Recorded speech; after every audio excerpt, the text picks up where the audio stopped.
Hey guys, you know when you're scrolling through your Instagram and you just start seeing the same things over and over again? Well, guess what? Those are trends that are kind of tired and have got to get in our rearview mirror. So I'm going over 5 today that we really need to put a fork in it and move on from. And before we get started, be sure and follow me on Instagram and Facebook because I'm over there and I'm having fun. So be sure and do that and hit your notifications bell so that you know every time I drop a video.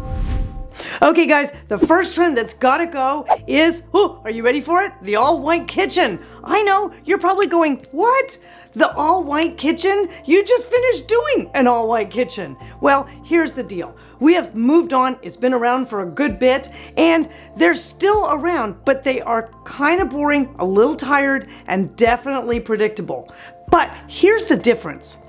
An all-white kitchen, if you're selling your house in 2 years, is not a problem. Don't worry about it. But if you're gonna be living in your house for a little bit longer, we can do better. What the pros are doing and what you're gonna wanna have for your kitchens going forward are things like an introduction of more color. Oh my gosh, I love this little bit of maybe a green trend, or there's even some pinks that are starting to float around and feel comfortable. Lots of wood texturing, that's all very interesting. Now, you'll notice it's still mixed with white. It's still keeping the room neutral, but it's adding a little spark of flavor or maybe a little bit of intentionality around your design style in the palette that's shifting it away from those all white, really cold ones. I love these two. They kind of feel a little bit organic modern. They've got some lovely brass statements. That white oak is beautiful. There's actually some color even on the floor in a little accent rug. There's a lot of things now happening with kitchens that giving them a little bit more life without absolutely crushing you to death with an all white, all neutral solution. So these look good, and we are going to be seeing these from here on out. So bye-bye to white kitchens. Trend number 2 that has got to go is, and I seriously want you to stop this, is cool gray rooms. Guys, this is super over. Now, it's been moving out for a long time, but I believe that a lot of people still understand that it might be available, and here's why you guys think this. It's because vendors that are in production on all of these big important materials like flooring materials, like paint colors, like upholstery fabrics on chairs and sofas, they've still got this backlot of all this cool gray. Now, let me clarify something for you. Cool gray is what's going away.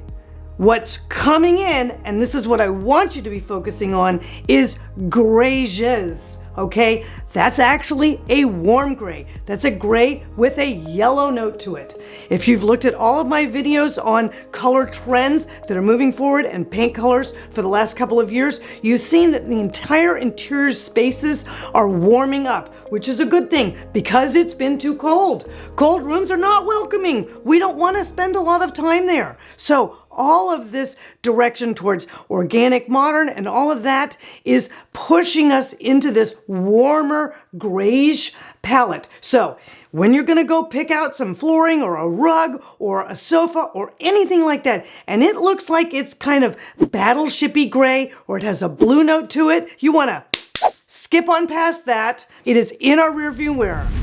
Trend number 3 that's gotta go is those cold, remote, uninviting, loft industrial spaces. Some of you may going, I live in an industrial space, what the heck?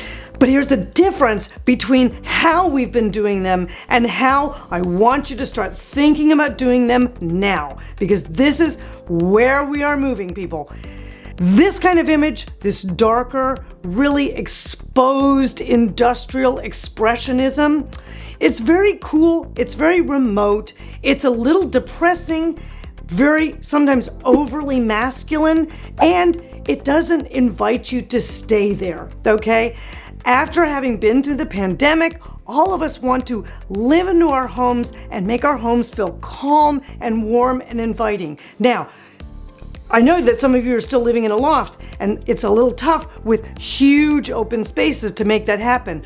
But there are ways. Look at these spaces. Number one, you stay away from tip number two that's going, which is anything that is cool gray, okay? You keep your palette in a warm, open, light, natural look. Think about introducing raw woods. Think about introducing plants. You've got lots of light. It's a loft, for heaven's sakes. Think about introducing textural stories on the walls. Think about bringing in upholstered items that have chunky textured feels to them. Think about contrasting different elements, like a little bit of steel and then some wood that ties next to it. Think about warming up your lighting just a little bit. And if you need to know more about lighting, check out all of my videos about how to understand lighting, or you will never get your Instagram space you want.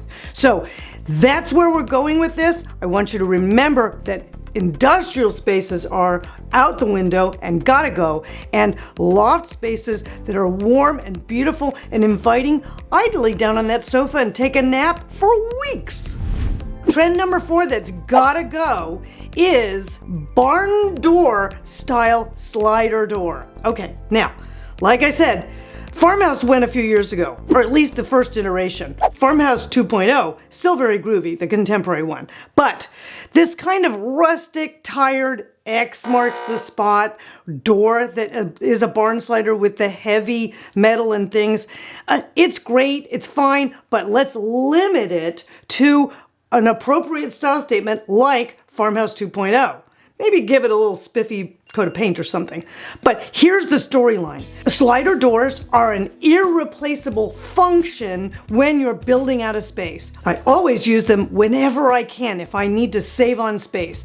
But they can look like a lot of other things besides a barn door, guys. Take a look at some of the things we're doing now with these glass sliding panels. Those are fabulous, and that's very French contemporary. Or how about if you're rocking some Japandi, do some in a little bit of a textured bamboo. That's a fantastic look.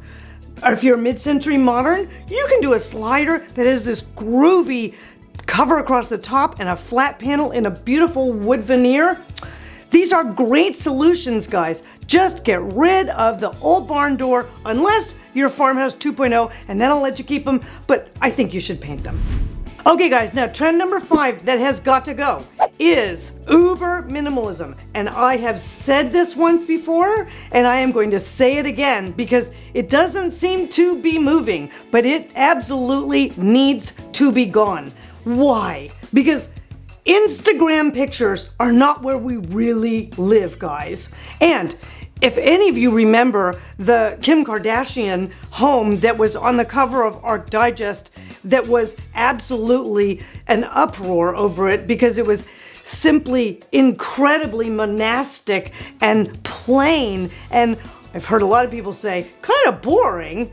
But here's the reality. No one actually lives like that. Everything is taken out of that picture that sits on that table. There's nothing else in these other rooms that is showing because there's a photograph going. So they finish the photograph and they pile all their kids' toys, and all the rest of the stuff just ends up back living in there. And that's a mess. So here's where I want you to think about going, which is minimalism in a realistic way. So maybe you have a little bit less, but like this beautiful room, it's got a couple of small decorative items that might have some importance to them. But what you want to include if you're going to be a minimalist is you want to include a lot of closed storage options. So hear me out, guys. If you're in small spaces, you have got to be super rigorous with what you bring into that space and end up keeping. You got to love it or it goes out. Okay, if you're not in a smaller space, but you want to kind of keep that minimalistic approach, just keep your palette to a clean, simple storyline and just nudge it different ways with texture. Like you see with this beautiful mid-century modern fireplace that probably was ugly rock and actually went to a beautiful, simple monotone. So we can live in a minimalist overlay without having to resort to this ridiculous uber minimalism that was never real to begin with. So here's what I want to see. I want to see more intentional storylines on surfaces. I want to see less stuff cluttered and more stuff in closed storage. That's where you're going to go to create this minimalist concept that you're going to be living in. Okay guys, so let me review this for you because this is part one of trends that are going bye-bye. First one is an all-white kitchen. That's done, we're moving on. Second one is that cool gray color palette. And if you've got any questions on that, you want to rerun this video to understand. Number three is that super dark, heavy industrial loft spaces. Those are gone. We are welcoming in a warmer, happier palette. Number four is the barn-style slider door.